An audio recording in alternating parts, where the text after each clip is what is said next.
Pemirsa, seorang pria yang diduga mencuri seekor ayam aduan tewas setelah dikeroyok massa pada Jumat 24 Juli 2026 dini hari di Banjardinas, Juog Legi, Desa Batunya, Tabanan. Hal ini diduga dipicu oleh maraknya kasus kehilangan ayam aduan di daerah tersebut.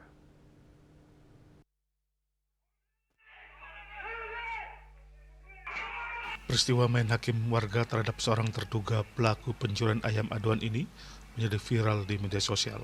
Peristiwa tersebut terjadi sekitar pukul 01.30 WITA. Terduga pelaku dipergoki warga saat diduga membawa kabur seekor ayam milik Iwayan Adi Suteja, 31 tahun, warga Banjar Juog Legi. Aksi tersebut memancing emosi warga yang belakangan resah karena wilayah itu disebut kerap terjadi pencurian ayam aduan. Saat tertangkap tangan, massa yang berkumpul diduga langsung menghakimi pelaku hingga meninggal dunia di lokasi kejadian.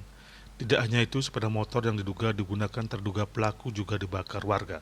Personel Polsek Baturiti yang menerima laporan sekitar pukul 02.00 WITA langsung menuju lokasi. Saat tiba di TKP, petugas mendapati terduga pelaku sudah meninggal dunia. Polisi kemudian mengamankan lokasi serta sejumlah barang bukti berupa seekor ayam milik korban, sebilah golok, dan sebuah tas berisi tang, ketapel, batu, serta sejumlah uang tunai yang diduga milik pelaku. Sementara itu, Kasihumas Polres Tabanan, Ibtu Niloputu Wiwik Endrayani seizin Kapolres Tabanan AKBP Iputu Bayu Pati dalam rilisnya membenarkan adanya peristiwa tersebut. Polres Tabanan melalui Polsek Baturiti masih melakukan penyelidikan secara menyeluruh terhadap peristiwa dugaan tindak pidana pencurian ayam di Banjar Juog Legi, Desa Batunya, Kecamatan Baturiti, Kabupaten Tabanan. Penanganan dilakukan secara profesional untuk mengungkap seluruh rangkaian peristiwa berdasarkan fakta dan alat bukti yang ada. Peristiwa tersebut turut disertai aksi massa terhadap seorang pria yang diduga terlibat dalam dugaan tindak pidana pencurian. Setelah menerima laporan, personel Polsek Baturiti bergerak cepat menuju lokasi untuk mengamankan situasi, melakukan olah tempat kejadian perkara, mengumpulkan barang bukti, serta meminta keterangan dari sejumlah saksi.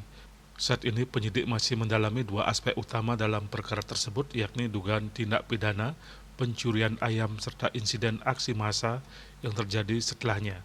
Seluruh proses penyelidikan dilakukan sesuai ketentuan hukum yang berlaku dengan mengedepankan prinsip profesional, objektif, dan transparan. Polsek Baturiti, Polres Tabanan saat ini sedang melakukan penanganan terkait kasus ini dan sudah ditindaklanjuti serta masih dalam proses penyelidikan menyeluruh serta mengumpulkan alat bukti untuk memastikan penegakan hukum berjalan secara profesional, transparan, dan berkeadilan. Dan perkembangan lebih lanjut akan diinformasikan. Kami memahami keresahan masyarakat atas adanya kasus kehilangan ternak. Namun kami menghimbau agar masyarakat tidak melakukan tindak main hakim sendiri. Karena setiap dugaan tindak pidana harus diselesaikan melalui proses hukum yang berlaku. Raiswantaro, Bali TV.